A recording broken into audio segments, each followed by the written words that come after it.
So welcome to lecture number 6 of STAT 761.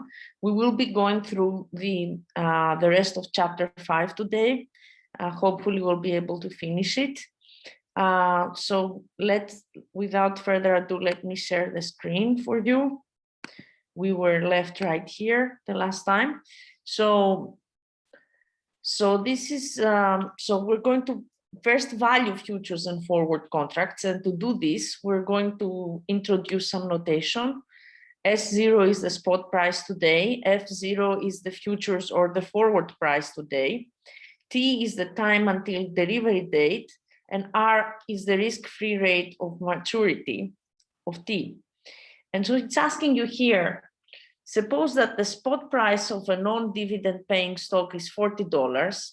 The 3-month forward price is $43, and the 3-month US dollars interest rate is 5% per annum. And the question is there an arbitrage opportunity? We're going to go to the book and we're going to see that under these circumstances, the forward price is way too high. Okay, so if so you would get an arbitrage opportunity by shorting the forward contract and buying the underlying. So we will see this in a second. Let's go back to the book, and instead of just talking about the notation, which is what we do here, we also talk about the different assumptions that we're going to base our conclusion on. So to do this, let me stop sharing the screen and let me go to the book.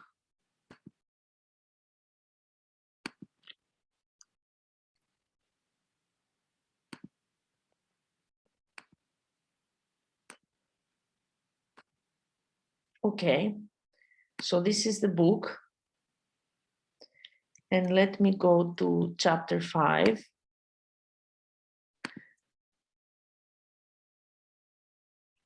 So assumptions and notations. So in this chapter, we assume that the following are all true for some market participants. The market participants are subject to no transaction costs when they trade. The market participants are subject to the same tax rate on all net trading profits. And the market participants can borrow money at the same risk-free rate of interest as they can lend money. The market participants take advantage of arbitrage opportunities as they occur. Note that we do not require these assumptions to be true for all market participants. All that we require is that they be true, or at least approximately true, for a few key market participants, such as large derivatives dealers. It is the trading activities of these key market participants and their eagerness to take advantage of arbitrage opportunities as they occur that determine the relationship between forward and spot prices, which we will see in a few minutes. The following notation will be used throughout this chapter. So T is the time until delivery date or in a forward or futures contract in years. S0 is the price of the asset underlying the forward or futures contract today. F0 is the forward or futures price today. R is the zero coupon risk-free rate of interest per annum expressed with continuous compounding for an investment maturity at the delivery date in T years. Okay, so with this in mind,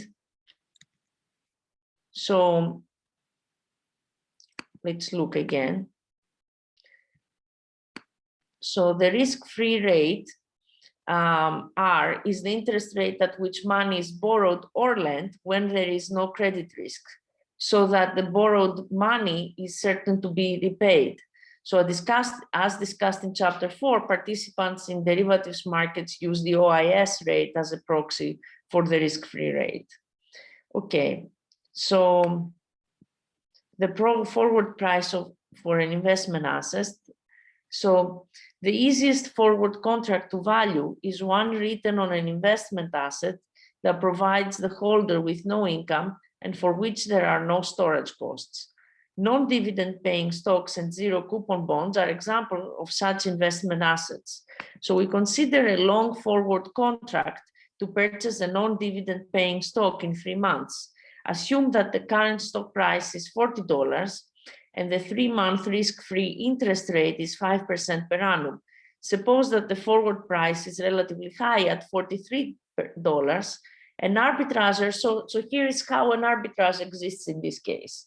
An arbitrager can borrow $40 at the risk-free interest rate of 5%, buy one share with this money, and short the futures, the forward contract, to sell one share in 3 months. So what will happen is at the end of the 3 months, the arbitrager delivers the share and receives $43.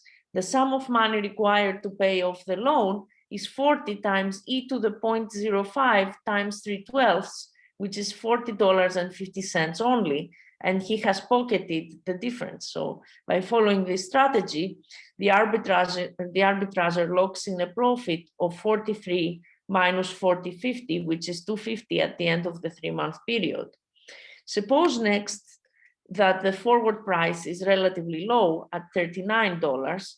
An arbitrager can short one share, so short the share this time, invest the proceeds of the short sale at 5% per annum for 3 months, and take a long position in the 3-month forward contract. The proceeds of the short sale grow to 40.50 in 3 months, and at the end of the 3 months, the arbitrager pays $39, takes delivery of the share under the terms of the forward contract, and uses it to close out the short position. So there's a net gain of $40.50 minus 39, which is 150. It's therefore made at the end of the 3 months. And the 2 trading strategies we have considered are summarized in table 5.2. So let's see. The first arbitrage works. So this is table 5.2. So if the forward price is at $43, you borrow $40 at 5% for 3 months, you buy 1 unit of asset, you enter into a forward contract to sell the asset in 3 months for $43, and then the action in 3 months is that you sell for $43 and you use 40.50 to repay the loan with interest, and the profit realized is 250. If the forward price is $39, the action now is you short 1 unit of asset to realize $40. You invest $40 at 5% for 3 months. You enter into a forward contract to buy long forward contract to buy the asset in 3 months for $39. So you buy the asset for $39, you close the short position, and you receive 40.50 from the investment. The profit realized is 150. So let's generalize now. So to generalize this example, we consider a forward contract on an investment asset with price S0 that provides no income. Using our notation, T is the time to maturity, R is the risk-free rate, and F0 is the forward price. The relationship between F0 and S0 is F0 equal to S0 e to the RT. If F0 is greater than S0 e to the RT, arbitragers can buy the asset and short the forward contract on the asset. If F0 is less than S0 e to the RT, they can short the asset and enter into a long forward contract on it. And in our example, S0 is 40, R is 0.05, and T is equal to 0.25. So that this equation gives that F0, the fair price of the forward contract, is 40 e to the 0.05 times 0.25, which is 40.50, which is in agreement with our earlier calculations. So a long forward contract and the spot purchase both lead to the asset being owned at time T. The forward price is higher than the spot price because of the cost of financing the spot purchase of the asset during the life of the forward contract. This point was overlooked by Kidder Peabody in '94, much to its cost. And so we can read business snapshot in 5.1. So here we have the situation of what happened, the embarrassing mistake of Kidder Peabody. Investment banks have developed a way of creating a zero coupon bond called a strip from a coupon-bearing treasury bond by selling each of the cash flows underlying the coupon-bearing bond as a separate security. Joseph Jett, a trader working for Kidder Peabody, had a relatively simple trading strategy. He would buy strips and sell them in the forward market. As equation 5.1 shows, the forward price of a security providing no income is always higher than the spot price. Suppose, for example, that the 3-month interest rate is 4% per annum and the spot price of a strip is $70. The 3-month forward price of the strip is 70 times the interest, right? So e to the 0.04 times 3/12, which is 70. And Kidder Peabody's computer system reported the profit on each of Jett's trades equal to the excess of the forward price over the spot price, 0.70 in our example. In fact, this profit was nothing more than the cost of financing the purchase of the strip. But by rolling his contracts forward, Jett was able to prevent this cost from accruing to him. The result was that the system reported a profit of 100 million on Jett's trading, and Jett received a big bonus when in fact there was a loss in the region of 350 million. This shows that even large financial institutions can get relatively simple things wrong. So let's look at an example. So we consider a 4-month forward contract to buy a zero coupon bond that will mature 1 year from today. This means that the bond will have 8 months to go when the forward contract matures. The current price of the bond is $930. We assume that the 4-month risk-free interest rate continuously compounded is 6% per annum. Because zero coupon bonds provide no income, we can use the equation 5.1 with T equals to 4/12, R equals to 0.06, and S0 equal to 930. The forward price is given by F0 equal to S0 e to the 0.06 times 4/12, which is 948.79. This would be the delivery price in a contract negotiated today.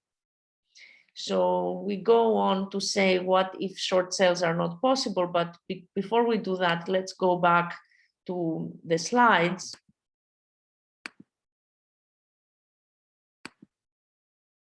So here is our notation. So the question was, is there an arbitrage opportunity when the spot price? So here, the forward price is $43, which is a lot more than $40 times accrued interest, right? And so there is an arbitrage opportunity if you short the forward contract and you buy the underlying spot price, as we saw. And the same, and here it is the opposite. What you do, you see, you have the 3-month forward price is $39, is way below $40 times accrued interest. So what you do here is you short the spot, the underlying asset, and you long the forward contract. And in this way, you get an arbitrage opportunity, as we saw in the book. So if the spot price of an investment asset is S0, the futures price for a contract deliverable in T years is F0, then F0 has to be equal to S0 e to the RT, where R is the T-year risk-free rate of interest. So in our example, S0 is 40, T is 0.25, it's a quarter of a year, and R is 0.05, so that the fair price of the forward contract is $40.50. So what if short sales are not possible? So let's go back to the book and discuss that.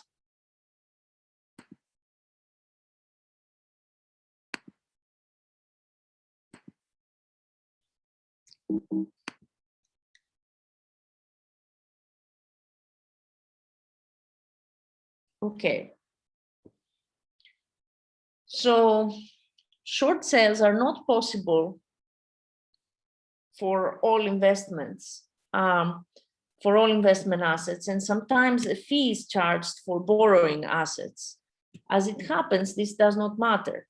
To derive the equation, which was F0 equal to S0 e to the RT, we do not need to be able to short the asset. All that we require is that there be market participants who hold the asset purely for investment. And by definition, this is always true for an investment asset. That's why we had started this chapter by pointing out the difference between an investment asset and a consumption asset, which is what we did in the last lecture. So by definition, an investment asset requires that at least there are some participants who hold the asset purely for investment. So if the forward price is too low, they will find it attractive to sell the asset and take a long position in a forward contract. Yes, so we continue to consider the case where the underlying investment asset gives rise to no storage cost or income. If F0 is greater than S0 e to the RT, an investor can adopt the following strategy. Borrow S0 at an interest rate of R for 10 years, buy 1 unit of the asset, and enter into a forward contract to sell 1 unit of the asset. At time T, the asset is sold for F0. An amount S0 e to the RT is required to repay the loan at this time, and the investor makes a profit of F0 minus S0 e to the RT. Suppose next that F0 is less than S0 e to the RT. In this case, an investor who owns the asset can sell the asset for S0, invest the proceeds. So you see here, it doesn't need to be that short selling happens. It's just that there has to be an investor who owns the asset, and he sells the asset for S0, invest the proceeds at interest rate R for time T, enter into a forward contract to buy 1 unit of the asset later on. So long the forward contract in this case. At time T, the cash invested has grown to S0 e to the RT. The asset is repurchased for F0, and the investor makes a profit of S0 e to the RT minus F0 relative to the position the investor would have been in if the asset had been kept. As in the non-dividend paying stock example considered earlier, we can expect the forward price to adjust so that neither of the two arbitrage opportunities we have considered exists. This means that the relationship in F0 equal to S0 e to the RT has to hold. Okay, let's stop sharing and go back to our slides.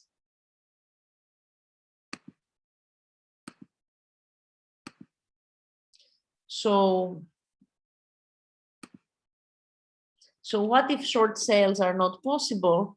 The formula still works for investment assets because investors who hold the asset will sell it and buy forward contracts when the forward price is too low. So exactly what we were just talking about. So what happens when, when an investment asset provides a known income? So let's go back to the book. Stop sharing.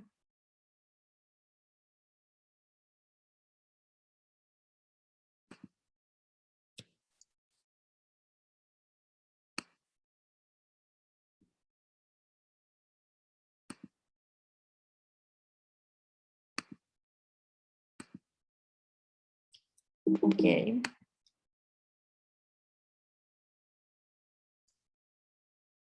So for a known income, let's see what happens.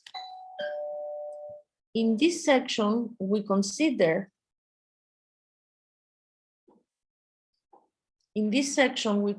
a forward contract on an investment asset that will provide a perfectly predictable cash income to the holder. Examples are stocks paying known dividends and coupon-bearing bonds. We adopt the same approach as in the previous section. We first look at the numerical example and then review the formal example, the formal arguments. So consider a forward contract to purchase a coupon-bearing bond whose current price is $900. We will suppose that the forward contract matures in 9 months. We will also suppose that the coupon payment of $40 is expected on the bond after 4 months. We assume that the 4-month and 9-month risk-free interest rates continuously compounded are 3% and 4% per annum, respectively. So suppose first that the forward price is relatively high at 910. Then what happens is that an arbitrager can borrow $900 to buy the bond and enter into the forward contract to sell, so short forward contract, sell the bond for 910. The coupon payment has present value of $40 e to the minus 0.03 times 4/12 because it's made at the end of the 3 months period. And so it's $39.60. So of the $900, $39.60 is therefore borrowed at 3% per annum for 4 months, so that it can be, so excuse me, yes, that's right. It's borrowed at 3% for 1/3 of a year, which is 4 months, so that it can be repaid with the coupon payment. The remaining $860.40 is borrowed at 4% per annum for 9 months. The amount owing at the end of the 9-month period is $860.40 times e to the 0.04 times 0.75, which is $886.60. So a sum of 910 is received for the bond under the terms of the forward contract, okay? Because you shorted the forward contract, so you receive 910 for the sale of this bond at the end of the 4-month period. So at the end, excuse me, of the 9-month period, then the arbitrager makes a profit of 910 minus 886.60, which is 23.40. So if suppose next that the forward price is relatively low at 870, an investor can short the bond and enter into a long forward contract to buy the bond for $870. Of the $900 realized from shorting the bond, $39.60 is invested for 4 months at 3% per annum, so that it grows into an amount sufficient to pay the coupon on the bond. The remaining $860.40 is invested for 9 months at 4% per annum and grows to $886.60. Under the terms of the forward contract, $870 is paid to buy the bond, and the short position is closed out. The investor then gains $886.60 minus $870, which is $16.60. The two strategies we have considered are summarized in table 5.3. As you can see here, we will go through table 5.3. The first strategy produces a profit when the forward price is greater than $886.60, whereas the second strategy produces a profit when the forward price is less than $886.60. It follows that if there are no arbitrage opportunities, then the forward price must be exactly equal to $886.60. So you see, so let's see. So the arbitrage opportunities when 9-month forward price is out of line with spot price for asset, providing non-cash income. So the asset price is 900, income of $40 occurs at 4 months, 4-month and 9-month rates of interest are 3% and 4% per annum. So what happens is that if the forward price is 910, your action now is to borrow $900, $39.60 for 4 months and $860.40 for 9 months, buy 1 unit of the asset, enter into a forward contract to sell the asset in 9 months for $910. The action in 4 months is to receive $40 of income on the asset and use $40 to repay the first loan with interest, okay? And then the action in 9 months is to sell the asset for $910 and use $886.60 to repay the second loan with interest. And then the profit realized is $23.40. So the case for when the forward price is 870, you see the action now is to short 1 unit of the asset to realize $900, invest $39.60 for 4 months and $860.40 for 9 months, enter into a long forward contract to buy the asset in 9 months for $870. And the action in 4 months is to receive $40 from the 4-month investment and pay income of $40 on the assets, pay your dividend, in other words. And the action in 9 months is to receive $886.60 from the 9-month investment and to buy the asset at $870 and close out the position. The profit realized is $16.60. So you see that in both cases, you have a if the forward price is too high, you have an arbitrage opportunity by shorting the forward contract.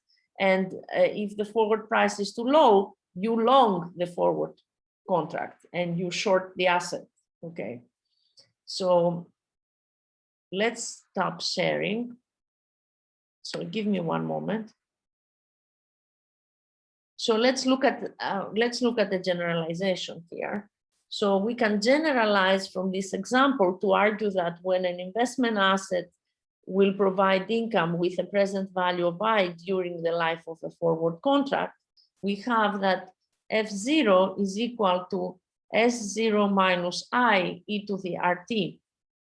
So in our example, S0 is 900, I is equal to 40 e to the minus 0.03 times 4 twelfths, which is 39.60.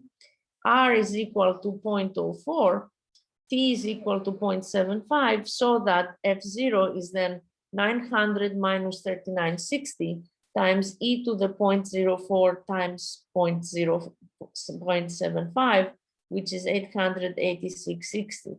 This is in agreement with our earlier calculation, and this equation applies to any investment asset that provides a known cash income. If F0 was greater than S0 minus I to the RT, the arbitrager can lock in a profit by buying the asset and shorting the forward contract. If F0 is less than S0 minus I to the RT, the arbitrager can lock in a profit by shorting the asset and taking a long position in the forward contract. If short sales are not possible, investors who own the asset will find it profitable to sell the asset and enter into a long forward contract. Okay, so another way of seeing that this equation that F0 should equal S0 minus I to the RT is correct, you consider the following strategy. You buy 1 unit of the asset and enter into a short forward contract to sell it for F0 at time T. This costs S0 and is certain to lead to a cash inflow of F0 at time T and an income with a present value of I. So the initial outflow is S0 and the present value of the inflows are I plus F0 e to the minus RT. So as the inflow should equal the outflow, so you have S0 should equal I plus F0 e to the minus RT, or equivalently, F0 should equal S0 minus I e to the RT. So this is an alternative way of actually deriving the exact same equation. So here you consider a 10-month forward contract on a stock when the stock price is $50. We assume that the risk-free rate of interest continuously compounded is 8% per annum for all maturities, and also that dividends of 0.75 per share are expected after 3 months, 6 months, and 9 months. The present value of the dividends I is 0.75 times e to the minus 0.083 twelfths plus 0.75 e to the minus 0.08 times 6 twelfths plus 0.75 e to the minus 0.08 times 9/12. The variable t is 10 months, so that the forward price from equation 5.2 is given by F0 equal to 50 minus the present value of the dividends, e to the 0.08 times 10/12, which is 51.14. If the forward price were less than this, the arbitrager would short the stock and long the forward contract. And if the forward price were greater than this, the arbitrager would short the forward contract and buy the stock in the spot market. So let's stop sharing. Go back to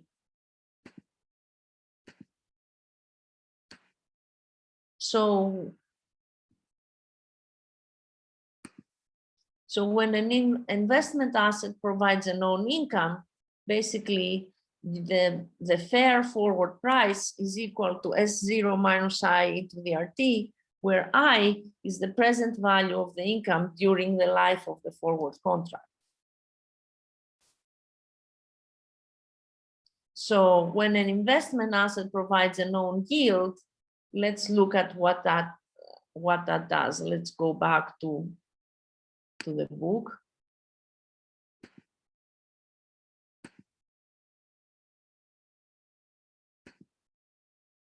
So when we have a known yield, so let's consider the situation where the asset underlying a forward contract provides a known yield rather than a known cash income. This means that the income is known when expressed as a percentage of the asset's price at the time the income is paid. Suppose that an asset is expected to provide a yield of 5% per annum. This could mean that income is paid once a year and is equal to 5% of the asset price at the time it is paid, in which case the yield would be 5% with annual compounding. Alternatively, it could mean that income is paid twice a year and is equal to 2.5% of the asset at the time it is paid, in which case the yield would be 5% per annum with semi-annual compounding. We saw in section 4.4, so back in chapter 4, we explained that we will normally measure interest rates with continuous compounding. Similarly, we will normally measure yields with continuous compounding. So formulas for translating a yield measured with one compounding frequency to a yield measured with another compounding frequency are the same as those given in chapter 4. So define Q as the average yield per annum on an asset during the life of a forward contract with continuous compounding. It can be shown that F0 should equal S0 e to the R minus QT. So let's look at an example. You consider a 6-month forward contract on an asset that is expected to provide income equal to 2% of the asset price once during a 6-month period. The risk-free rate of interest with continuous compounding is 10% per annum. The asset price is $25. In this case, S0 is equal to 25, R is equal to 0.10, and T is equal to 0.5. The yield is 4% per annum with semi-annual compounding. So from the equation 4.3, this is from the equation where you basically turn semi-annual compounding to continuous compounding. From this equation, then this is 3.96 per annum with continuous compounding. It follows that Q is equal to 0.0396, so that from equation 5.3, which we see up here, the forward price is given by 25 e to the 0.10 minus 0.0396 times 0.5, which is 2577.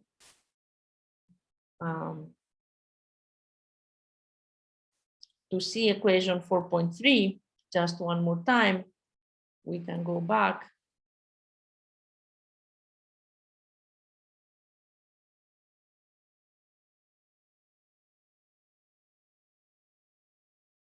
There it is.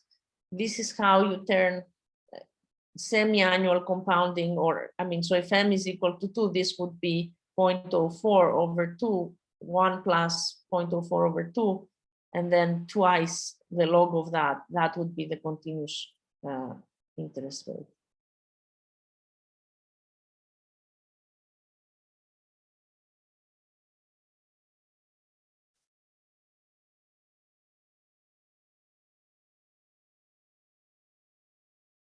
We talked about known income, known yield.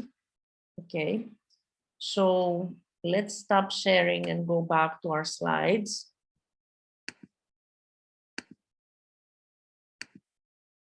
So it gives you, basically it summarizes and gives you the formula. So when an investment asset provides a known yield, compounded, continuously compounded is Q, okay?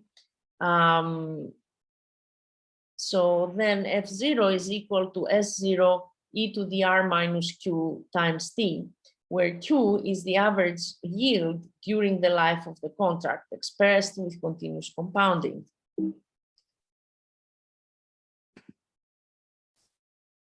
So then we're going to talk about valuing a forward contract. So a forward contract is worth 0, except for bid offer spread effects when it is first negotiated. Later, it may have a positive or negative value. Suppose that K is the delivery price and F0 is the forward price of a contract that would be negotiated today. So what is the value of the forward contract? That's what we're going to be talking about now.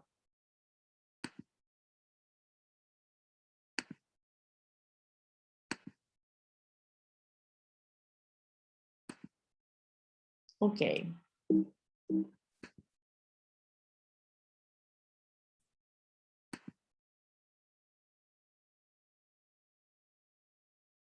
So the value of a forward contract at the time it is first entered into is close to 0. At a later stage, it may prove to have a positive or a negative value. It is important for banks and other financial institutions to value the contract each day. This is referred to as marking to market the contract. Using the notation introduced earlier, we suppose K is the delivery price for a contract that was negotiated some time ago. The delivery date is T years from today, and R is the T-year risk-free interest rate. The variable F0 is the forward price that would be applicable if we negotiated the contract today. In addition, we define F to be the value of forward contract today. It is important to be clear about the meaning of the variables F0, K, and F. At the beginning of the life of the forward contract, the delivery price K is set equal to the forward price at that time, and the value of the contract F is 0. As time passes, K stays the same because it is part of the definition of the contract, but the forward price changes and the value of the contract becomes either positive or negative. So a general result applicable to all long forward contracts, both those on investment assets and those on consumption assets, is F equal to F0 minus K e to the minus RT. So to see why F5.4 is correct, we use an argument analogous to the one we used for forward rate agreements in section 4.9. We form a portfolio today consisting of A forward contract to buy the underlying asset for K at time T, and a forward contract to sell the asset for F0 at time capital T. The payoff from the portfolio at time T is ST minus K. So that's the forward contract to buy the underlying asset for K. So that has the payoff ST minus K from the first contract.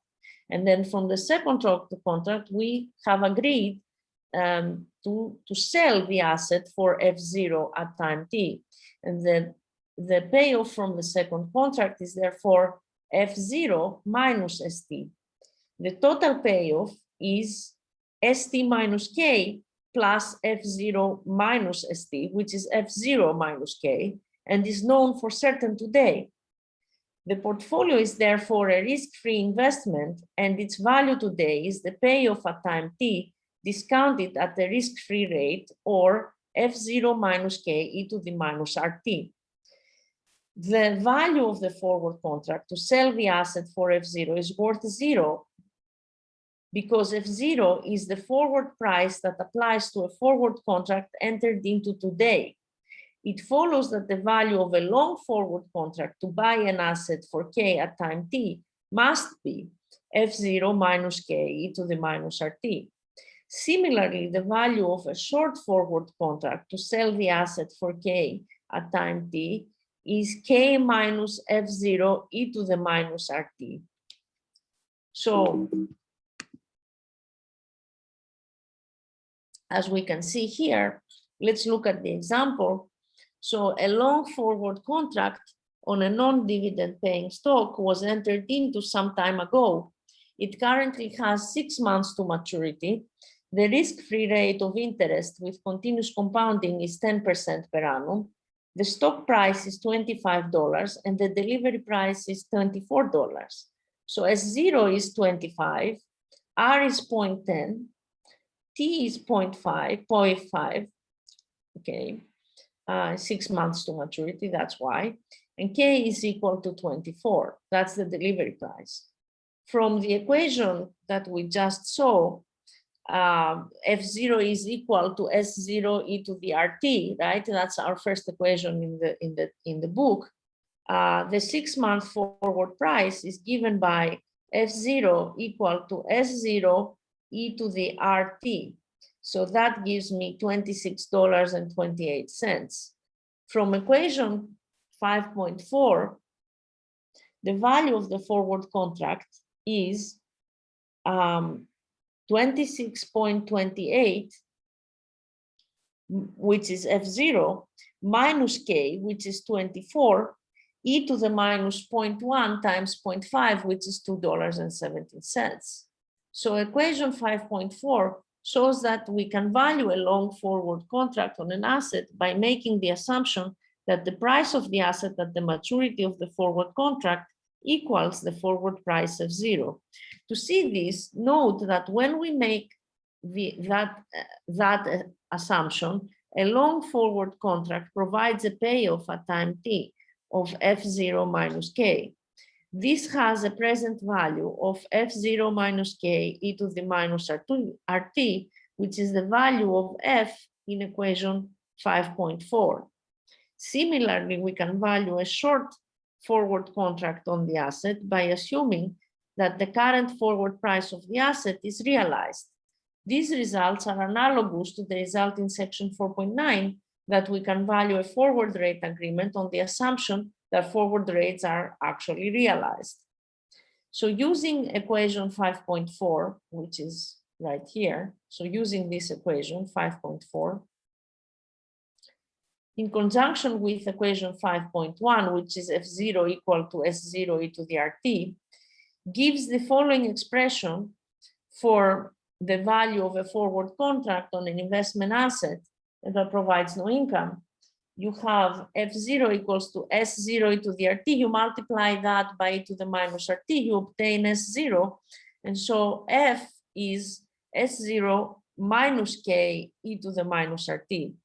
Similarly, using 5.4 in conjunction with equation 5.2, which was the one where we had the known income, then the expression for F0 is equal to S0 minus I e to the minus RT.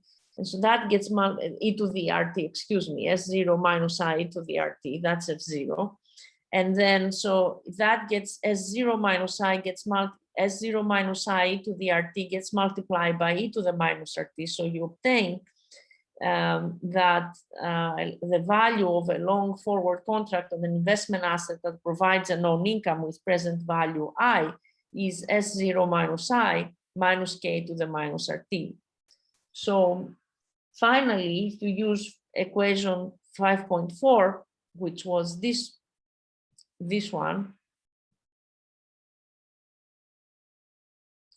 in conjunction with equation 5.3, which was this one over here,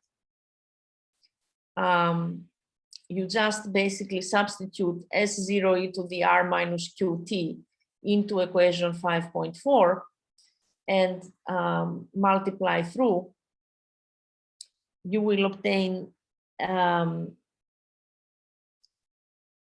the value of a long forward contract on an investment asset that provides a known yield at rate Q is S0 e to the minus QT minus K e to the minus RT.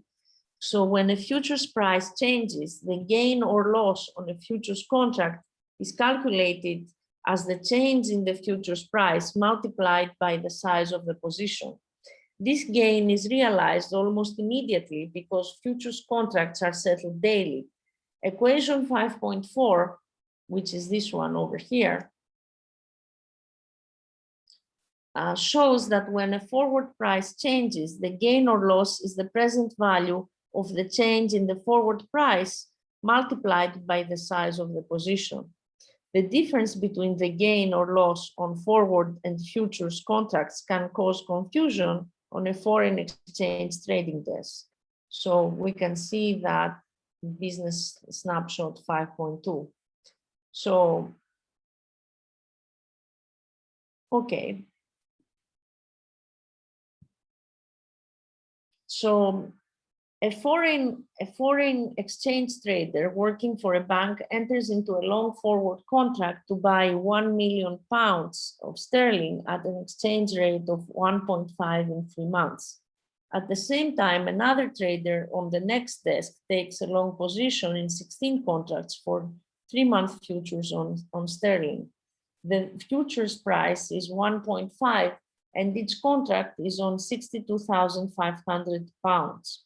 The positions taken by the forward and futures traders are therefore the same. Within minutes of the position being taken, the forward and the futures price both increase to 1.5040.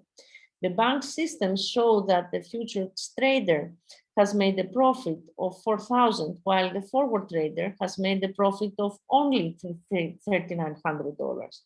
The forward trader immediately calls the bank systems department to complain. Does the forward trader have a valid complaint? The answer is no, because the daily settlement of futures contracts ensures that the futures trader realizes an almost immediate profit corresponding to the increase in the futures price.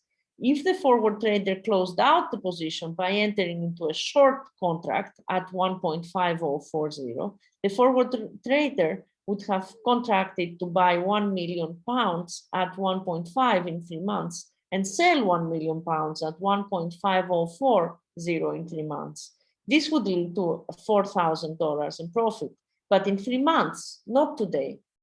The forward trader's profit is the present value of $4,000.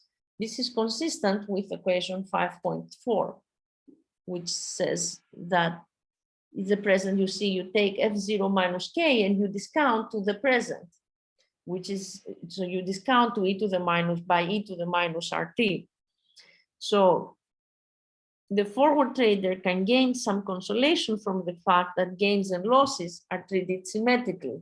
So if the forward or futures price dropped to 1.4960 instead of rising to 1.5040, then the futures trader would take a loss of $4,000, while the forward trader would take a loss of only $3,900.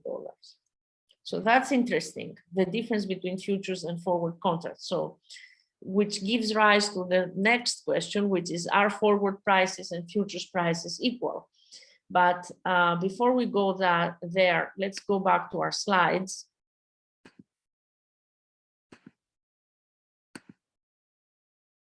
So we're valuing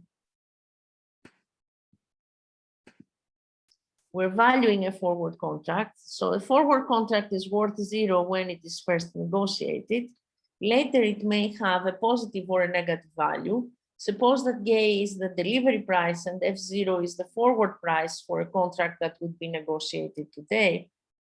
By considering the difference between a contract with delivery price K and the contract with delivery price F0, we can deduce that the value of a long forward contract is F0 minus K e to the minus RT, and the value of a short forward contract is K minus F0 e to the minus RT. So that's it. So forward versus futures prices, let's go back and look at that.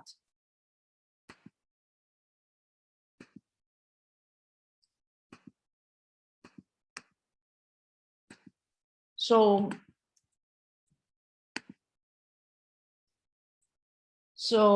are forward prices and futures prices equal? The book refers you to a technical note, which provides an arbitrage argument to show that when the short-term risk-free interest rate is constant, the forward price for a contract with a certain delivery date is in theory the same as the futures price for a contract with that delivery date. The argument can be extended to cover situations where the interest rate is a known function of time.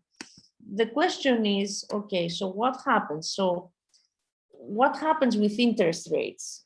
So what is the effect of interest rates on forward and futures prices? So when interest rates vary unpredictably, as they do in the real world, forward and futures prices are in theory no longer the same.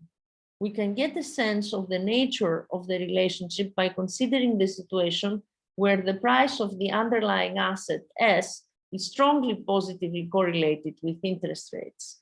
When S increases, an investor who holds a long futures position makes an immediate gain because of the daily settlement procedure. The positive correlation indicates that it is likely that interest rates have also increased, thereby increasing the rate at which the gain can be invested. Similarly, when S decreases, the investor will incur an immediate loss, and it is likely that interest rates have just decreased, thereby reducing the rate at which the loss has to be financed. The positive correlation, therefore, works in the investor's favor. And an investor holding a forward contract rather than a futures contract is not affected in this way by interest rate movements. It follows that a long futures contract will be slightly more attractive than a similar long forward contract. Hence, when S is strongly positively correlated with interest rates, futures prices will tend to be slightly higher than forward prices.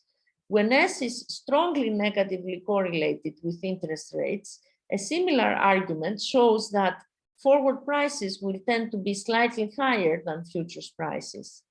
The theoretical differences between forward and futures prices for contracts that last only a few months are in most circumstances sufficiently small to be ignored. In practice, there are a number of factors not reflected in theoretical models that may cause forward and futures prices to be different. These include taxes, transaction costs, and margin requirements. The risk that the counterparty will default may be less in the case of a futures contract because of the role of the exchange clearinghouse.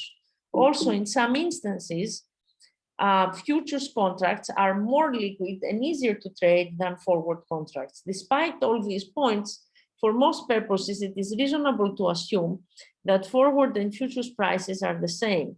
This is the assumption we will usually make in this book. We will use the symbol F0 to represent both the futures price and the forward price of an asset today. One exception is the euro-dollar futures, but that doesn't come until chapter 6. Okay.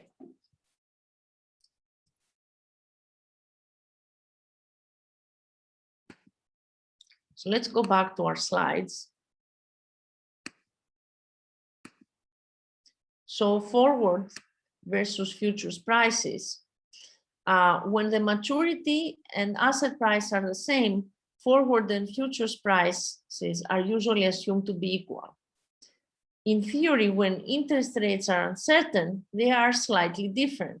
A strong positive correlation between interest rates and the asset price implies the futures price is slightly higher than the forward price, and a strong negative correlation implies the reverse.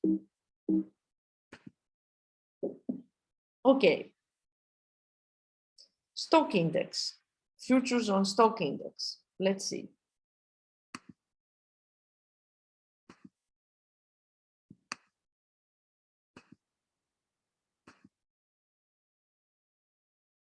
So futures prices of stock indices. So we introduced futures on stock indices in section 3.5 and showed how a stock index futures contract is a useful tool in managing equity portfolios. The table that so there was a table that was showing the different indices, the number, but we're now in a position to consider how index futures prices are determined. So, excuse me.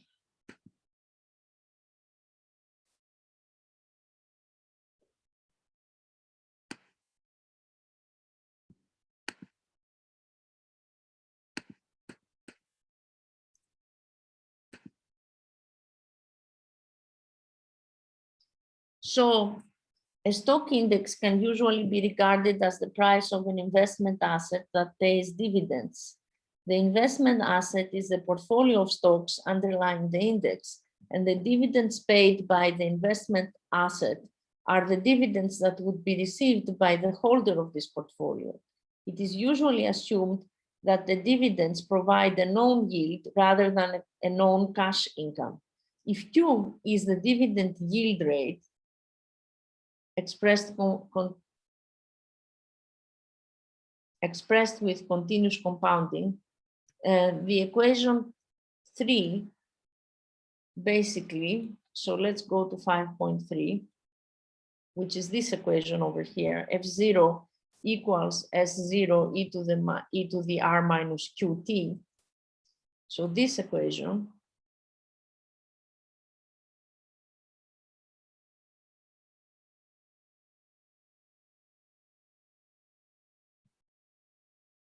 gives the futures price as F0 equal to S0 e to the R minus QT. This shows that the futures price increases at the rate of R minus Q with the maturity of the futures contract. So it refers you to another table to look at the future settlement price of the S&P 500, which is about 0.7% less than the June settlement price. So this indicates that at the beginning of May 2016, the short-term risk-free rate R was less than the dividend yield Q by 1.4% per year. Let's look at an example. So we consider a 3-month futures contract on an index and suppose that the stocks underlying the index provide a dividend yield of 1% per annum, continuously compounding, that the current value of the index is 1300, and that the continuously compounded risk-free interest rate is 5% per annum. In this case, R is 5%, S0 is 1300, T is equal to 0.25, and Q is equal to 0.01. Hence, the futures price F0 is given by S0 e to the 0.05 minus 0.01 times 0.25, which is 1307. In practice, the dividend yield on the portfolio underlying an index varies week by week throughout the year. For example, a large proportion of the dividends on the New York Stock Exchange stocks are paid in the first week of February, May, August, and November each year. The chosen value of Q should represent the average annualized dividend yield during the life of the contract. The dividends used for estimating Q should be those for which the ex-dividend date is during the life of the futures contract. So, index arbitrage, if F0 is greater than S0 e to the R minus Q times T, profits can be made by buying the stocks underlying the index at the spot price and shorting the futures contract. If F0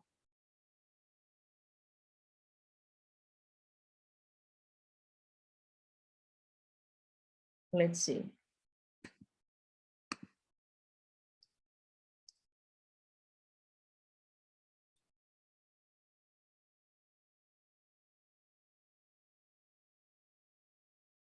If F0 is less than S0 e to the R minus Q, And what you do is you basically long the forward contract and you short sell. The profits can be made by doing the reverse, that is shorting or selling the stocks underlying the index and taking a long position in futures contracts. These strategies are known as index arbitrage. When F0 is less than S0 e to the R minus Q times T, index arbitrage is often done by a pension fund that owns an index portfolio of stocks. When F0 is greater than S0 e to the R minus QT, it might be done by a bank or a corporation holding short-term money market investments. For indices involving many stocks, index arbitrage is sometimes accomplished by trading a relatively small representative sample of stocks whose movement closely mirror those of the index. Usually, index arbitrage is implemented through program trading. This involves using a computer system to generate the trades. Most of the time, the activities of arbitrageurs ensure that equation 5.8, which is this one over here, holds. But occasionally arbitrage is possible and the futures price does get out of line with the spot price. So we see business short 5.4. So it talks about index arbitrage in October of 1987. To do index arbitrage, a trader must be able to trade both the index futures contract and the portfolio of stocks underlying the index very quickly at the prices quoted in the market.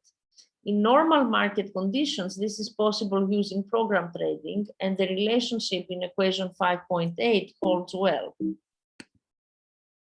which is this equation over here, holds well. So examples of days when the market was anything but normal are October 19th and 20th of 1987. On what is termed as Black Monday, October 19th, 1987, the market fell by more than 20%, and the 604 million shares traded on the New York Stock Exchange easily exceeded all previous records. The exchange's systems were overloaded, and orders placed to buy or sell shares on that day could be delayed up to 2 hours before being executed. For most of October 19, 1987, futures prices were at a significant discount to the underlying index. For example, at the close of trading, the S&P 500 index was at 225.06, down 57.88 on that day, whereas the futures price for December delivery on S&P 500 was 201.50, down 80.75 on that day. This was largely because the delays in processing orders made index arbitrage impossible. On the next day, Tuesday, October 20th, 1987, the New York Stock Exchange placed temporary restrictions on the way in which program trading could be done. This also made index arbitrage very difficult, and the breakdown of the traditional linkage between stock indices and stock index futures continued. At one point, the futures price of the December contract was 18% less than the S&P 500 index. However, after a few days, the market returned to normal, and the activities of arbitrageurs ensured that the equation 5.8 governed the relationship between futures and spot prices, meaning this, the fair pricing equation, which is right here. Okay. Let's go back to our slides.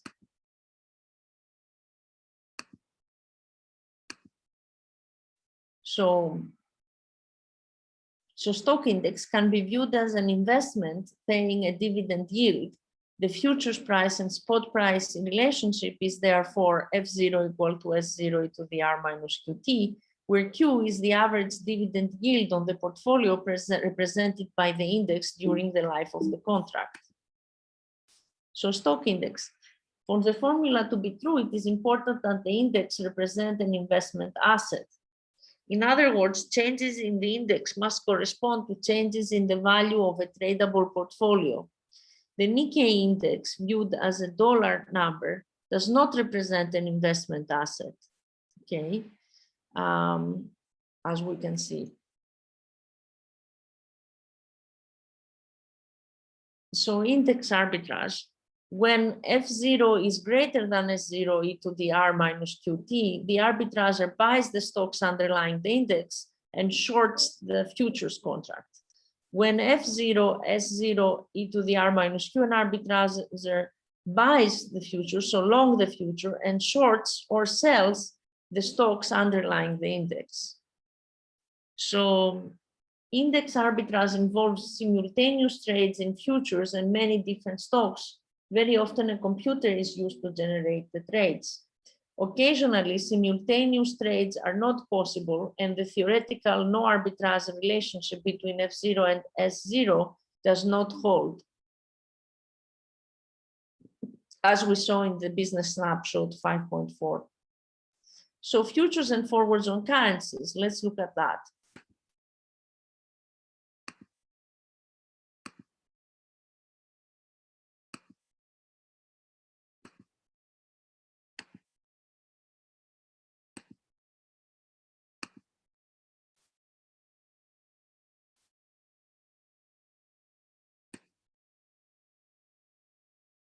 So we now move on.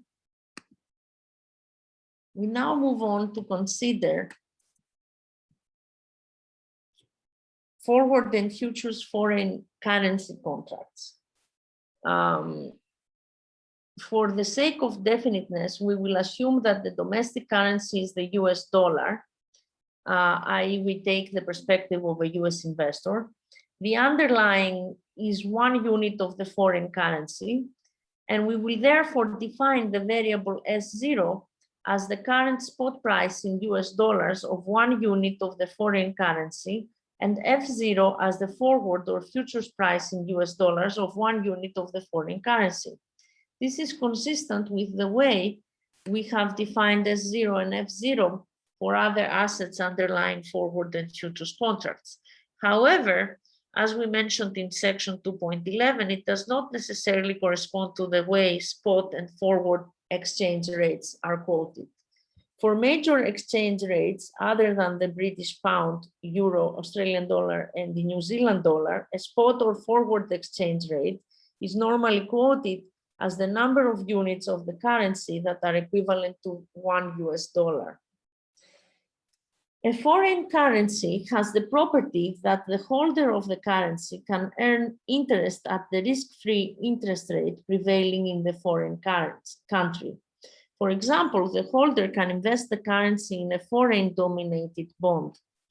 We define RF as the value of the foreign risk-free interest rate when money is invested for time t.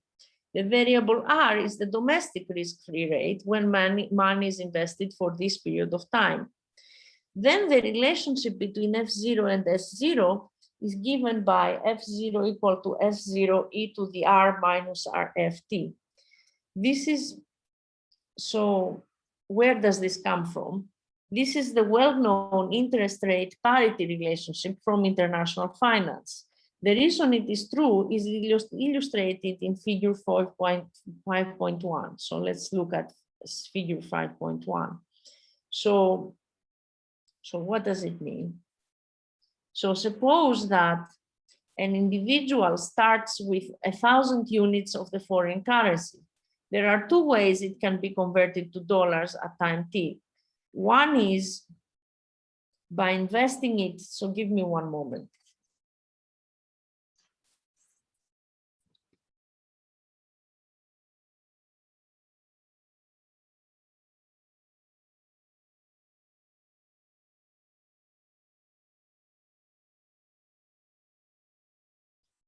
So let's look at that, at this figure and read at the same time, because then it will make sense.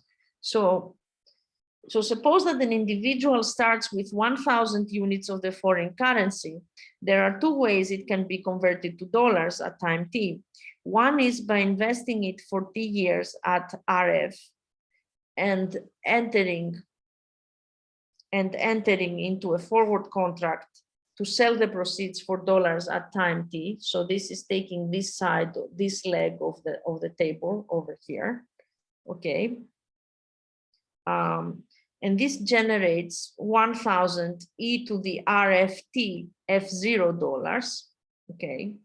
The other is by exchanging the foreign currency for dollars in the spot market, which meaning do this action over here, 1,000 S0 dollars at time 0. And investing the proceeds for t years at the rate R. This generates 1,000 S0 e to the RT dollars. In the absence of arbitrage opportunities, the two strategies must give the same result. Hence, we should have this amount, 1,000 e to the RFT F0 equal to 1,000 S0 e to the RT.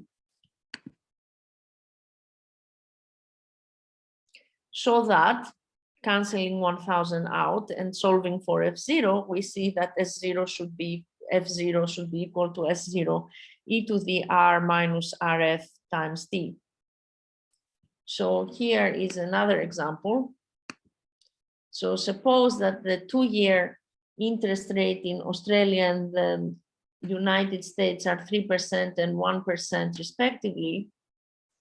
And the spot exchange rate is 0.75 US dollar per Australian dollar.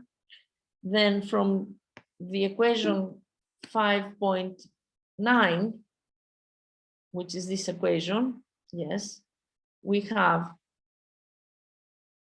S0 0.75 e to the R domestic minus foreign times 2. The 2-year this is the 2-year forward exchange rate should be 0.7206. Suppose first that the 2-year forward exchange rate is less than this, say it is 0.7. Then an arbitrager can borrow 1,000 Australian dollar at 3% per annum for 2 years, convert to 750 US dollars and invest the US dollar at 1%. Enter into a forward contract to buy 1,061.84 Australian dollar for 1,061.84 times 0.7, which is 743.29 US dollars in 2 years. The 750 US dollars that are invested at 1% grow to 750 to the 0.01 times 2, which is 765.15 US dollars in 2 years. Of these, 743.29 are used to purchase the 1,061.84 Australian dollar under the terms of the forward contract. This is exactly enough to repay principal and interest on 1,000 Australian dollars that are borrowed, because 1,000 times e to the 0.03 times 2 makes 1,061.84. The strategy therefore gives rise to a riskless profit of 765.15 minus 743.29, which is 21.87 US dollar. If this does not sound very exciting, consider following a similar strategy where you borrow 100 million Australian dollar instead of 1,000. So suppose next that the 2-year forward rate is actually 0.76, greater than 0.7206 value given by the equation 5.9, the no arbitrage equation. The arbitrager now can borrow $1,000 at 1% per annum for 2 years, convert it to 1,000 divided by 0.75, 1,333 Australian dollar, and invest it in Australian dollars at 3%.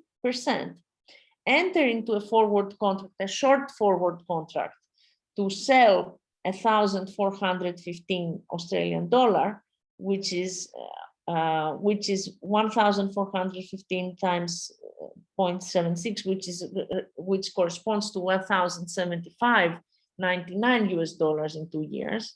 The 1,333 Australian dollars that are invested at 3% grow to 1,415.79 Australian dollars in 2 years. The forward contract has the effect of converting these to 1,075.99 US dollars. The amount needed to pay off the US dollar borrowings are 1,000 times e to the 0.01 times 2, which is 1,020.20 US dollar. The strategy, therefore, gives rise to a riskless profit of 1,075.99 minus 1,020.20, which is 55.79. And we see it refers us to a table 5.4, shows currency futures quotes on May 3rd, 2016. The quotes are US dollars per unit of foreign currency. In the case of the Japanese yen, the quote is US dollars per 100 yen. This is the usual quotation convention.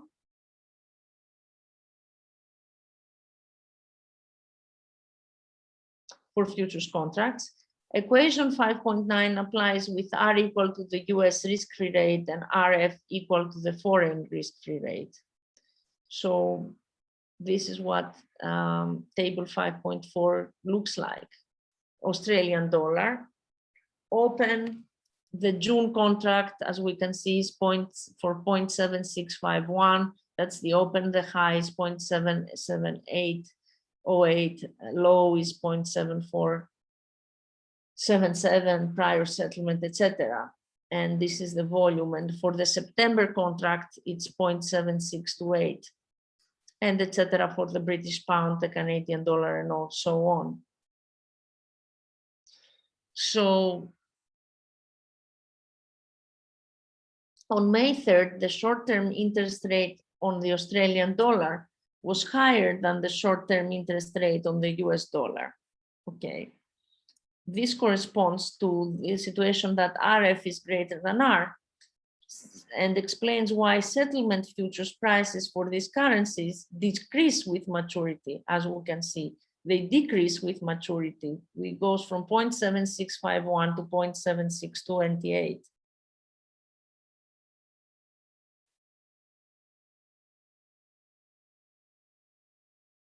For all the other currencies considered in the table, short-term interest rates were lower than on the US dollar. This corresponds to R greater than RF and explains why the settlement price on these currencies increase with maturity. For instance, over here for the British pound and over here for the Canadian dollar.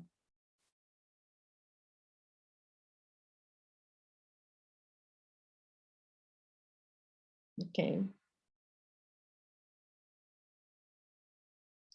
The September, so example in table 5.4, the September settlement price for the Australian dollar is 0.4% lower than the June settlement price that we can see over here. This indicates that the futures price are decreasing at about 4 times 0.4, 1.6% per year with maturity.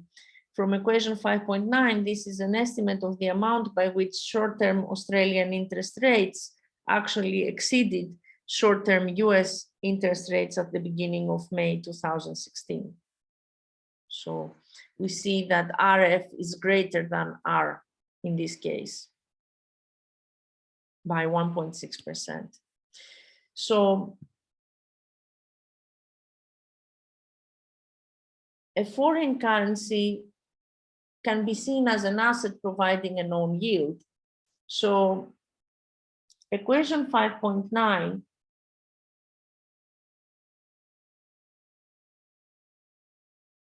this equation over here is exactly the same as equation 5.3, which is S0 e to the R minus QT, where RF is equal to Q. If we take RF equal to Q.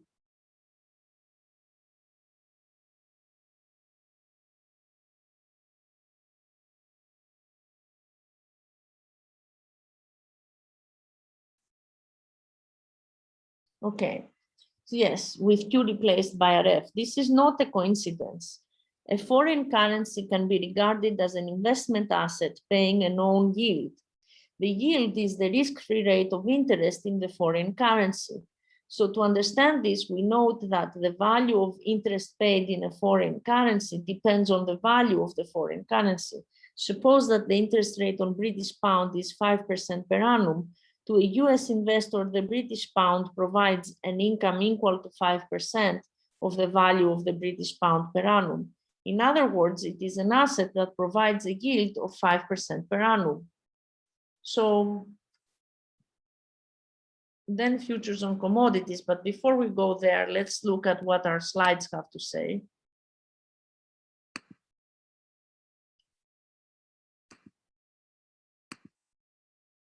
So futures and forward contracts on currencies. A foreign currency is analogous to a security providing a yield. The yield is the foreign risk-free rate. It follows that if RF is the foreign risk-free interest rate, then F0 should equal S0 e to the R minus RF times T. And this is the explanation of the relationship between spot and forward. You see, you can have 1,000 units of foreign currency at time 0, and what you can do is go and invest 1,000 into invest it in the foreign currency's interest risk-free interest rate. So it will grow to 1,000 RF times T units of foreign currency at time T, and you can convert it at that time to the domestic currency so it will be 1,000 times F0 e to the RFT dollars at time T. Or you can alternatively go and basically invest it, you can take 1,000 units, convert it into the domestic currency for 1,000 S0 at time 0, and you can invest that, and it grows to 1,000 S0 e to the RT dollars at time T. Okay. And basically the idea is that these two strategies should basically end you up at the same place, so that 1,000 F0 e to the RFT should equal 1,000 S0 e to the RT. And so from that, it follows that F0 should be e to the R minus RF times T. So from there, basically, you get this equation over here. So consumption assets.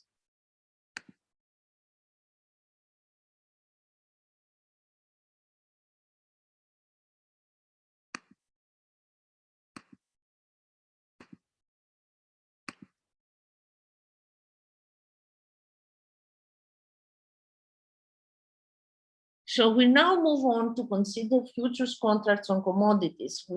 We look at the futures prices of commodities that are investment assets such as gold and silver. We then go on to examine the futures prices of consumption assets. So income and storage costs, as explained in Business Snapshot 3.1, the hedging strategies of gold producers leads to a requirement on the part of investment banks to borrow gold. Gold owners, such as central banks, charge interest in the form of what is known as the gold lease rate when they lend gold. The same is true for silver. Gold and silver can therefore provide income to the holder. Like other commodities, they also have storage costs. So the equation for 5.1, which was F0 equal S0 to the RT, shows that in the absence of storage costs and income, the forward price of a commodity that is an investment asset is given by F0 equal to S0 e to the RT. Storage costs can be treated as negative income. So if U is the present value of all the storage costs net of income during the life of a forward contract, it follows from equation F5.2. So let's go back to 5.2.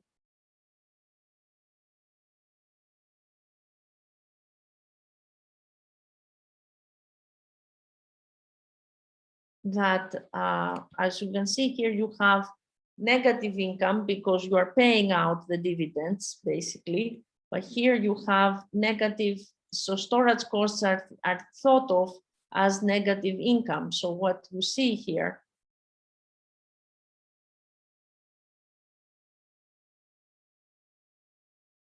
yeah. So if U is the present value of all the storage costs net of income during the life of forward contract, it follows from equation 5.2 that F0 is equal to S0 plus U e to the RT, because U is the present value of all storage costs. So it's like minus income, okay? Because it's cost, it's a cost in terms of, it's not income, it's cost.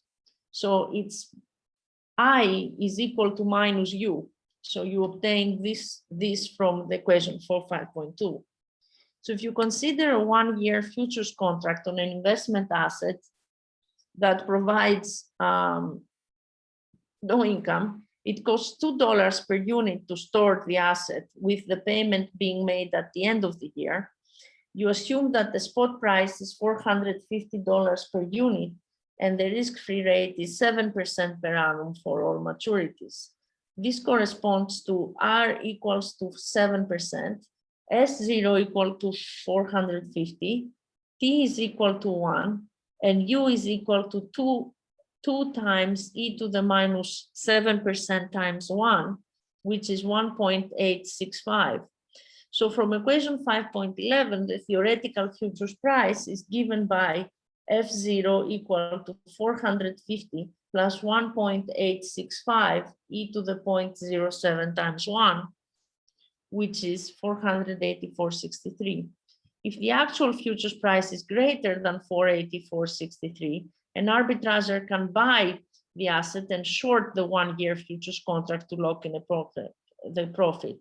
If the actual futures price is less than 484.63, the investor who already owns the asset can improve the return by selling the asset and buying the futures contract. If the storage costs net of income incurred at any time are proportional to the price of the commodity, they can be treated as negative yield. So in this case, you can write from equation 1, Q is equal to minus U. So from equation 5.3, Q is equal to minus U, so you obtain this. So let's look at equation 5.3. So there it is. So F0 equal to S0 to the R minus QT. You take Q to be equal to minus U. And so you obtain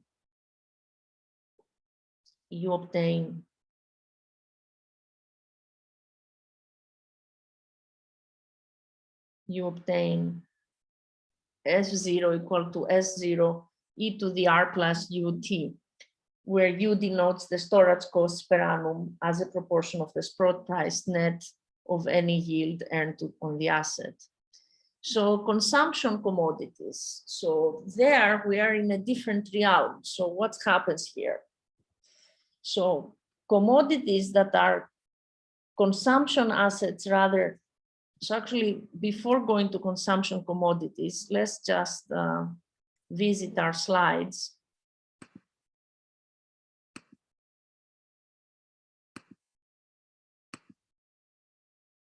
Okay.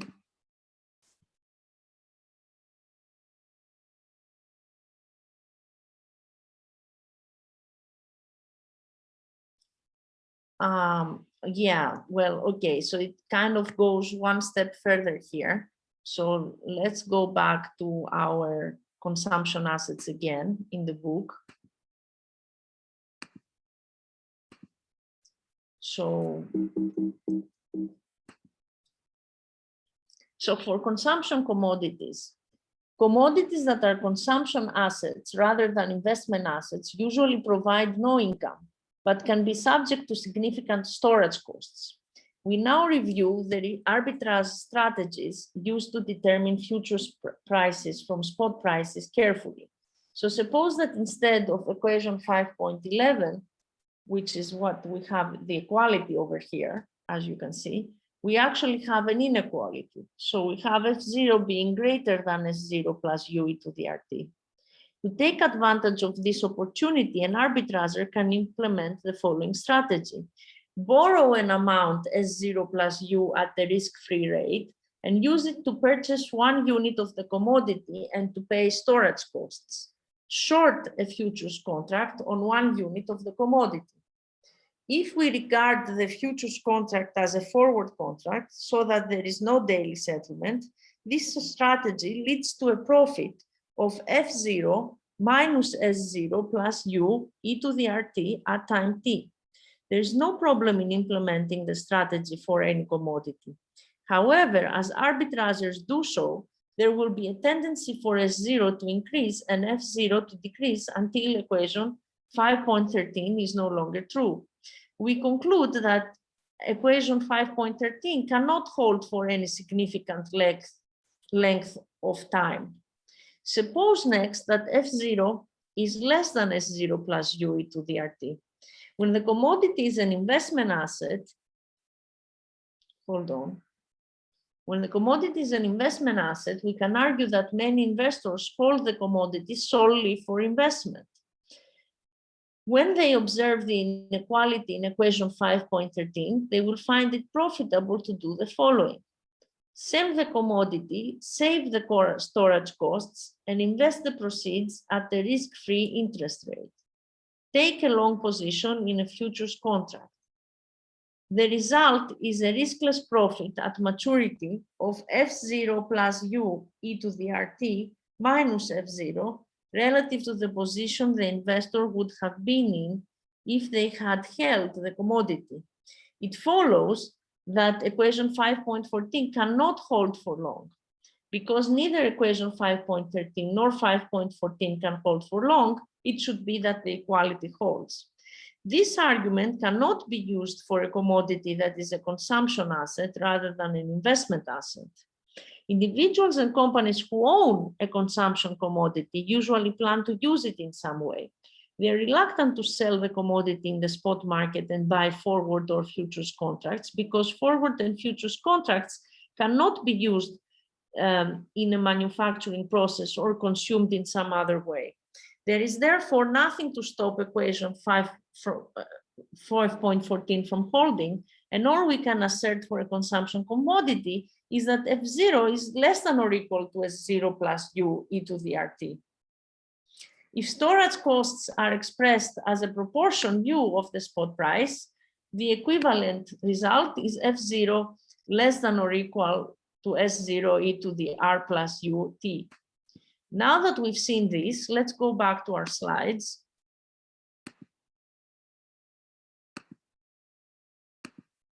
So we see,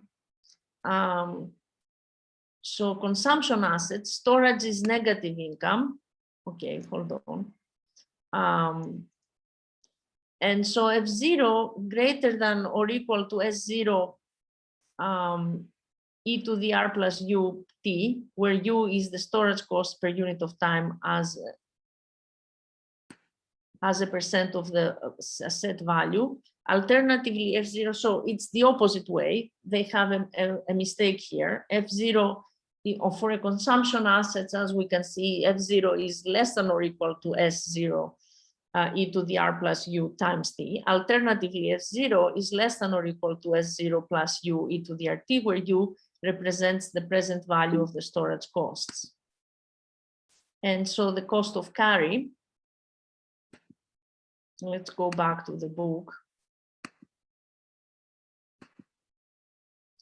So for convenience yields, let's see, we do not necessarily have equality in the equations that we just saw, 5.15 and 5.16, because users of a consumption commodity may feel that ownership of the physical commodity provides benefits that are not obtained by holders of futures contracts. For example, an oil refiner is unlikely to regard the futures contract on crude oil in the same way as crude oil held in inventory. The crude oil in inventory can be an input to the refining process, whereas a futures contract cannot be used for this purpose. In general, ownership of the physical asset enables the manufacturer to keep the production process running and perhaps profit from the temporary local shortages. A futures contract does not do the same. The benefits from holding the physical asset are sometimes referred to as the convenience yield provided by the commodity. If the dollar amount of storage costs is known and has a present value of U, when the convenience yield Y is defined, then the convenience yield Y is defined by the whatever factor e to the YT by which I have to multiply F0, so that equality holds on the right-hand side. S0 is equal to S0 plus U e to the RT. If the storage costs per unit are a constant proportion U of the spot price, then Y is such that F0 e to the YT is equal to S0 R plus U e to the R plus UT. So we can rewrite F0 is equal to S0 e to the R plus U minus YT. The convenience yield simply measures the extent to which the left-hand side is less than the right-hand side in the equations 5.15 and 5.16, which is over here, as you can see. For investment assets, the convenience yield must be zero, otherwise there are arbitrage opportunities. It's here, it gives a specific example. Okay. The convenience yield reflects, it refers you to table 2.2, where the futures price of live cattle decreased as the maturity of the contract increased. And so this pattern suggests that the convenience yield Y is greater than R plus U during this period. The convenience yield reflects the market's expectations concerning the future availability of the commodity. The greater the possibility that shortages will occur, the higher the convenience yield. If users of the commodity have high inventories, there is very little chance of shortages in the near future, and the convenience yield tends to be low. If inventories are low, shortages are more likely, and the convenience yield is usually higher. So let's talk about the cost of carry here. So the relationship between futures prices and spot prices can be summarized in terms of the cost of carry. This measures the storage cost plus the interest that is paid to finance the asset, less the income earned on the asset. For a non-dividend paying stock, the cost of carry is R, because there are no storage costs and no income is earned. For a stock index, it is R minus Q, because income is earned at rate Q on the asset. For a currency, it is R minus RF. For a commodity that provides income at rate Q and requires storage costs at rate U, it is R minus Q plus U, and so on. So define the cost of carry as C. For an investment asset, the futures price is F0 equal to S0 e to the CT. For a consumption asset, it is F0 equal to S0 e to the C minus YT, where Y is the convenience yield. Okay. So basically, one more time, let's look at this one more time. So the cost of carry measures the storage cost plus the interest that is paid to finance the asset, less the income earned on the asset. So for a non-dividend paying stock, the cost of carry is R, because there are no storage costs and no income is earned. For a stock index, it is R minus Q, because income is earned at rate Q on the asset. For a currency, it is R minus RF. For a commodity that provides income at rate Q and required storage costs at rate U, it is R minus Q plus U, and so on. So by basically, you can embody all of these R minus Q plus U or R minus Q or R minus RF into one constant, and that is the cost, and call it the cost of carry. So for an investment asset, the futures price will be F0 equal to S0 e to the CT. But for a consumption asset, you also have Y. You have to discount by the convenience yield, where so you will have you can think of this as F0 e to the YT should equal S0 e to the CT. Okay. Let's go to the other screen.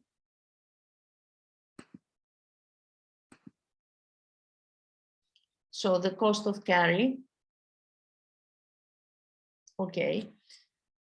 So the cost of carry C is the storage cost plus the interest costs less the income earned. So for an investment asset, you can see that F0 will equal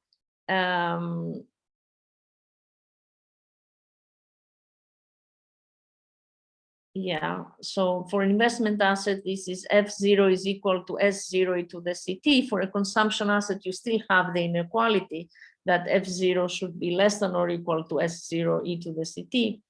And the convenience yield, so if you then have the convenience yield on the consumption asset Y, then F0 e to the YT, e to the YT should equal S0 e to the CT.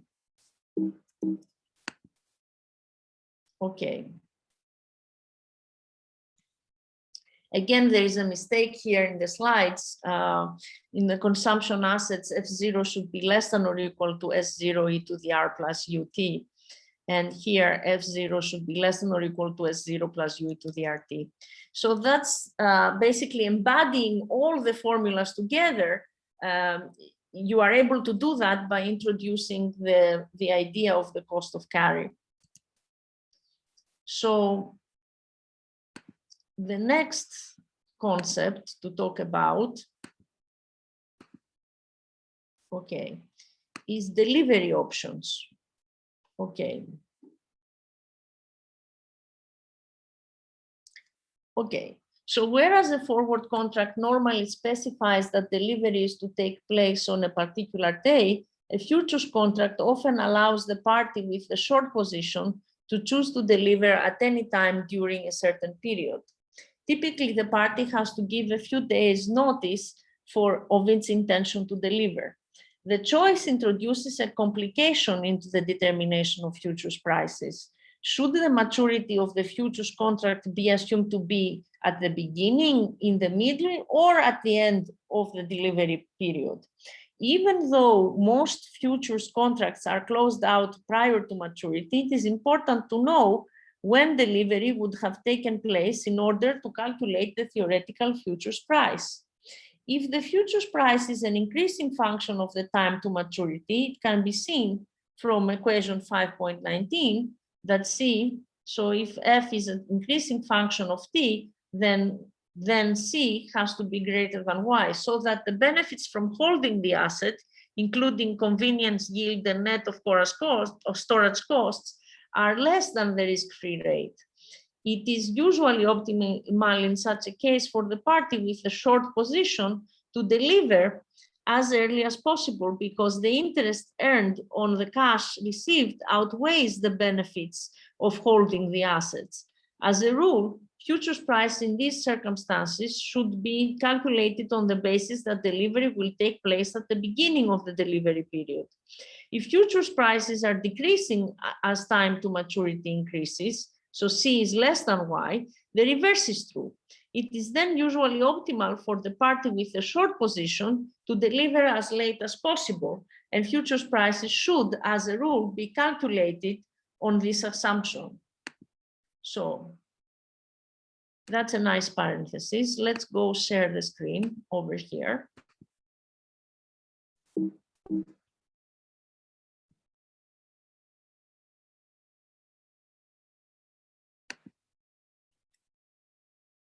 Okay, so, okay, it doesn't talk at all about when is the optimal time to deliver.